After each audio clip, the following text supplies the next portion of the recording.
That whole evening still sits quietly inside me like a memory wrapped in warm shadows, and sometimes, when the house falls silent and the lights dim just enough to let my thoughts wander, I feel the echo of that moment again, soft but trembling. The way a long-forgotten melody suddenly returns to you when the wind shifts. I remember standing in the kitchen, my hands still damp from washing the last of the dinner plates, when Daniel, my late husband's younger brother, walked in, the same familiar sadness resting gently in his eyes that had followed him ever since we lost Michael. There was something different about him that night, though something heavier, like he was carrying a confession he had never meant to speak aloud.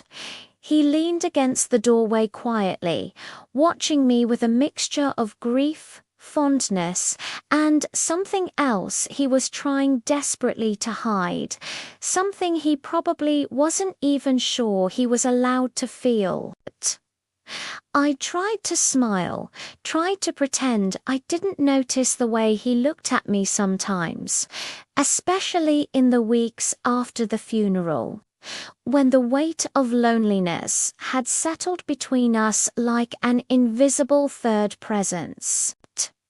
We had spent so many evenings sitting in the dim living room, talking about Michael, remembering his laugh, the way he teased both of us, the way he brought life into a room without even trying. But that night, it felt different. The air felt heavier, like the universe had pulled us into the same quiet breath without asking whether we were ready for it. Daniel stepped closer, and I felt the warmth of his presence brush against my skin, not in a way that frightened me, but in a way that reminded me I was still human, still capable of feeling something other than the dull ache of loss. He told me he had tried to stay away, tried to let me have the space everyone thought I needed, but every time he walked past the old family photos in his house, every time he heard a song Michael used to sing, every time he caught even a fleeting memory, it brought him back here to the only place where the warmth of his brother still lingered. And maybe that SYI didn't he step away when he reached for my hand, not because I had forgotten my husband, but because in that moment Daniel felt like the closest living piece of him. His fingers trembled when they touched mine, and I could feel the storm he was holding back. Loss, guilt, longing, confusion, all tangled into a feeling neither of us had asked for. I wanted to tell him it was wrong, that grief was twisting our emotions, that neither of us was thinking clearly, but the truth was that I had felt that same confusing pull for weeks, a pull I had buried under chores, phone calls, and the nightly ritual of pretending I was fine.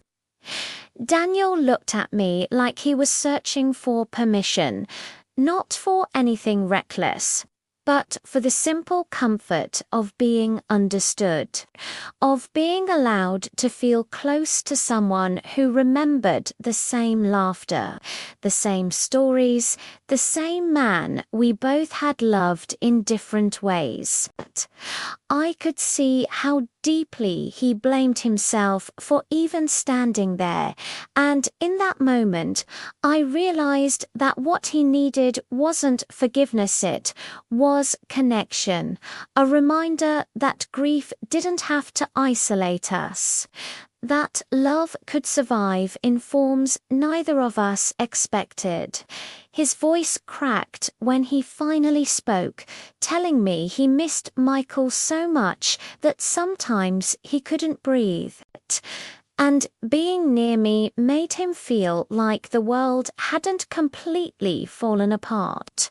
I felt my own defenses break, my own loneliness spilling through the cracks I had tried to seal shut.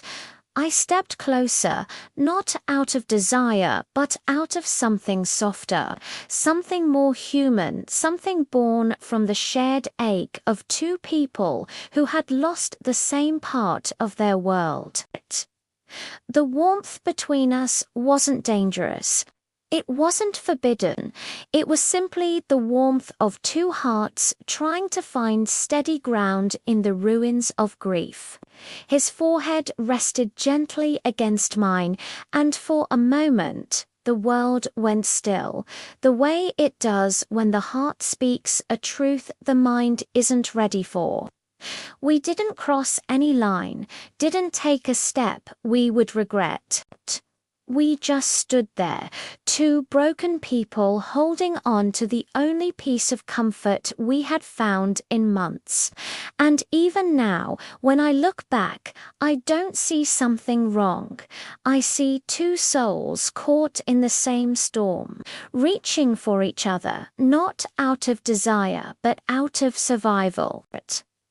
That night didn't change everything the way dramatic stories claim.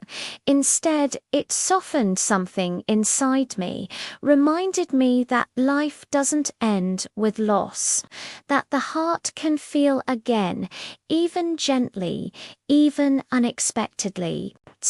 And maybe that's the real reason I remember that moment so vividly, not because it was shocking or forbidden, but because it was the first time since losing Michael that I felt the world wasn't completely hollow, that maybe, just maybe, healing doesn't always come the way we expect it, but it comes anyway quietly, like someone walking into a room you thought would always remain empty.